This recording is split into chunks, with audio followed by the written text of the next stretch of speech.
అందరికీ నమస్కారం. ప్రతిసారిలాగానే మన జాతీయ న్యాయ సేవాధికార సంస్థ మరియు మన Telangana legal services authority directions ప్రకారం ఈ 14 తారీఖు జూన్ 14న మెగా లోక్ అదాలత్ నిర్వహించబడుతుంది.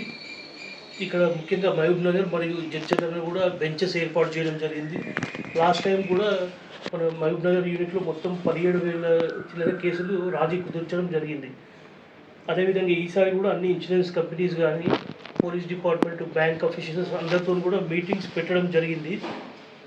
చాలా కేసులు కూడా లాస్ట్ టైం జరిగిన కేసుల కంటే ఎక్కువ ఈసారి చేయడం జరుగుతుందని అనుకుంటున్నాము.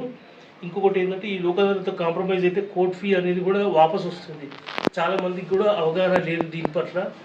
కాబట్టి అందరూ కూడా రాజమార్గంలో ఎక్కువ కేసులు రాజీ కుదుర్చుకుంటే దానిపైన అప్పీల్ కూడా ఉండదు. కాబట్టి ఆ లిటిగేషన్ అనేది ఇక్కడే ఎండ్ అయిపోతుంది. దీంట్లో ముఖ్యంగా మన మ్యాట్రిమోనియల్ కేసెస్ కానీ, మరియు ఈ ల్యాండ్ అక్విజిషన్ కేసెస్, మరియు చెక్ బౌన్స్ కేసులు, మోటార్ యాక్సిడెంట్ కాంపెన్సేషన్ కేసులు, ఇవన్నీ కూడా దీంట్లో రాజీ కుదుర్చడం జరుగుతుంది. ఈసారి ముఖ్యంగా 1 వీక్ మొత్తం కూడా special Lok Adalat for cheque bounce కేసెస్కు పెట్టడం జరిగింది.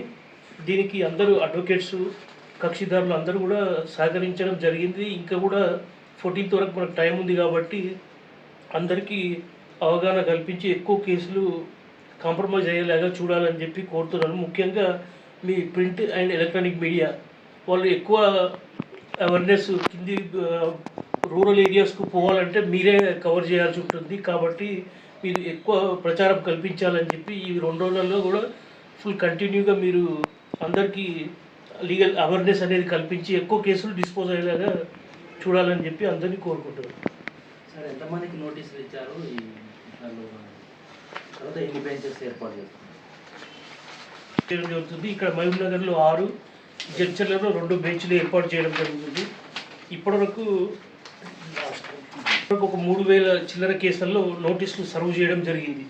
కాకపోతే మేము ఈసారి కూడా ఈ శనివారం వరకు లాస్ట్ టైం అయిన కేసుల కంటే కూడా ఎక్కువ, అంటే 17,000 పైన కేసులు కాంప్రమైజ్ అవుతాయని చెప్పి కోరుకుంటున్నాము. అంటే మా అంచనా అది.